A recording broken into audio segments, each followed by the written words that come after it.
नमस्कार साथीहरु, तपाईहरु सबैजनालाई फेरि पनि हार्दिक स्वागत छ ई-लर्निङ चौतारीमा।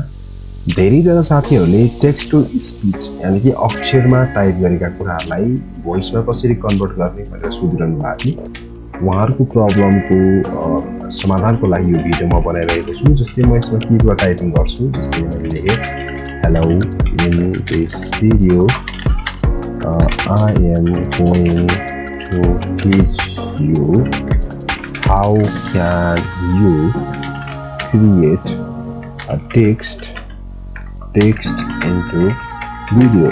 If you want to convert your text into video, then you have to watch this video.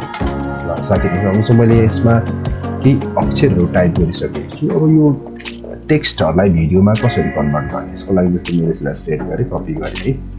यसको लागि विभिन्न प्लेटफर्महरु अवेलेबल छन्, तर म तपाईलाई आज फ्रीमा यानी कि तपाईलाई यो चीज गर्नको लागि एक पैसा पनि तिर्नु पर्दैन। तपाईले अरु कुराहरुको लागि पैसा तिर्नु पर्ने हुन सक्छ, तर तपाईले यसको लागि चाहिँ एउटा सफ्टवेयर छ, माइक्रोसफ्टले तपाईलाई फ्रीमा प्रोवाइड गर्छ, त्यो प्रयोग गर्न सक्नुहुन्छ। अब त्यो प्रयोग गर्नको लागि तपाईले गुगलमा गएर चाहिँ क्लिप जैम भन्छ है, क्लिप जैम भन्ने हुन्छ। तपाईले त्यो खोज्नु भयो भने यो वेबसाइट खोल्छ। त्यसले तपाईले यहाँ गएर क्लिक गर्नुस्। यहाँ गएर क्लिक गरिसकेपछि तपाईले यसलाई निशुल्क रूपमा डाउनलोड गर्न सक्नुहुन्छ। यहाँ सक्नुहुन्छ। यहाँ यस्तो टाइपको कुरा चाहिँ ट्राई फर फ्री गर्नु भयो भने तपाईले यसलाई निशुल्क रूपमा डाउनलोड गर्न सक्नुहुन्छ। यो चाहिँ ब्राउजरमा पनि रन हुन्छ, तर तपाईले चाहिँ मैले यहाँ सिधै के गर्दिन्छु भने डाउनलोड क्लिप जैम गर्यो भने यहाँ हेर्न सक्नुहुन्छ। यसरी तपाईको इन्टरफेस खुल्छ हैन। अनि यो क्लिप जैममा गएर अनि यो एप्लिकेसन यानी यो सफ्टवेयर तपाईले विन्डोज स्टोरबाट निशुल्क रूपमा डाउनलोड गरेर चलाउन सक्नुहुन्छ। अब यहाँ खुलिसकेको छ। यसपछि अब यहाँ तपाईको क्रिएट अ न्यू भिडियो भन्छ, त्यहाँ गएर क्लिक गर्नुहोस्। त्यसपछि एडिटर चाहिँ लोड भएर आउँछ है। अब हेर्नुभयो भने यहाँ यो यसको लेफ्ट साइडमा एउटा अप्सन देख्नुहुन्छ, रेकर्ड एन्ड क्रिएट भन्ने हुन्छ, त्यहाँ गएर क्लिक गरिदिनुस्। त्यसपछि तपाईले यहाँ चारवटा अप्सन देख्नुहुन्छ। यहाँ सबैभन्दा यो मुनिको लास्टको option create text to speech भन्ने अप्सन देख्नुहुन्छ, त्यसमा गएर क्लिक गरिदिनुस्। त्यसपछि यहाँ टाइप यो टेक्स्ट इन हियर भन्नुहुन्छ। तपाईले यहाँ गएर आफूले लेखेका टेक्स्टहरुलाई जुनलाई तपाई भोइसमा कन्भर्ट गर्न चाहनुहुन्छ ती टेक्स्टहरुलाई चाहिँ यहाँ टाइप गरिदिनुस् है। त्यसपछि यहाँ माथि ल्याङ्ग्वेज चुज गर्नु भनेको छ। ल्याङ्ग्वेज विभिन्न ल्याङ्ग्वेजहरु छ, हिन्दी, इङ्ग्लिश हैन, विभिन्न खालको कुराहरु छ।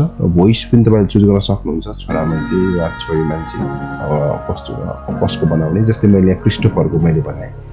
भोइस स्टाइल यहाँ भोइस स्टाइल तपाईले चुज गर्न सक्नुहुन्छ। अनि भोइसको पिच जस्तै एक्स्ट्रा लो बनाउने हो कि हाई बनाउने हो कि हैन, त्यो सबै कुराहरु गर्न सक्नुहुन्छ। र स्पिचको स्पिड कति राख्ने त्यो पनि तपाईले गर्न सक्नुहुन्छ। त्यसपछि यहाँबाट तपाईले प्रिभ्यू गर्नुभयो भने यसले तपाईको लागि एउटा भोइस जेनेरेट गरिदिन्छ है।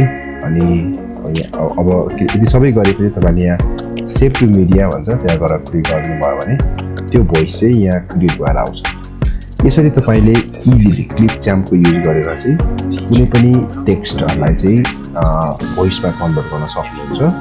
अब यसरी तयार भएको कुराहरुलाई तपाईले यहाँ इजिली चाहिँ आफूले प्रयोग गर्न सक्नुहुन्छ। यो एकदमै युजफुल टुल्स रहेको छ। अवश्य तपाईलाई यो छोटो भिडियोले हेल्प गर्यो होला भन्ने आशा लिएको छु। फेरि अर्को भिडियोमा आउनेछु। हस्त नमस्कार।